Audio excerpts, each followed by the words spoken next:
Hi all அன்னைக்கு காலையில் 4 மணிக்கு எந்திரிச்சிட்டோம். இவ்வளோ சீக்கிரம் ஏன்னாக்கா காலையிலே பீச்சுக்கு போகலான்னு பிளான் பண்ணியாச்சு. ஸோ ஹஸ்பண்ட், ஃபைசின், அதுக்கப்புறம் வந்து மதர் இன் லா, நீஸ்ன்னு சொல்லிட்டு எல்லோரும் கிளம்பிட்டோம் கார் எடுத்துகிட்டு. போகிற வழியிலே காஃபியும் குடிச்சாச்சு. நல்லா சன்ரைஸ் பார்க்கலான்னு பிளான் பண்ணோம். பட் செம்ம க்ளவுடியாக இருந்துச்சு, அதனால் பார்க்க முடியல. நேராக ஹார்பருக்கு வந்தாச்சு, மீனெல்லாம் வாங்கலான்னு. ஃபேமிலியில் எல்லோரும் அவங்கவுங்க ஊர்லேருந்து வந்திருந்தாங்க.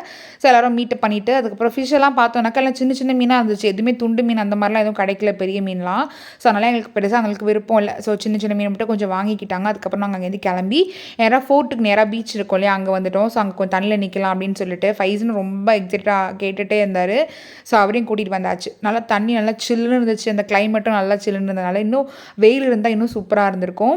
ஃபைஸும் நல்லா என்ஜாய் பண்ணதுக்கப்புறம் அங்கேருந்து கிளம்பிட்டோம். வர வழியே பிரேக்ஃபாஸ்ட் வாங்கி முடிச்சாச்சு. லஞ்ச் வந்து ரசம், சிக்கன் ஃப்ரை, அதுக்கப்புறம் மஷ்ரூம் பெப்பர் ஃப்ரை, அப்புறம் எக் பாயில் பண்ணி புடலங்காய் தயிர், சூப்பராக லஞ்ச் முடிச்சாச்சு.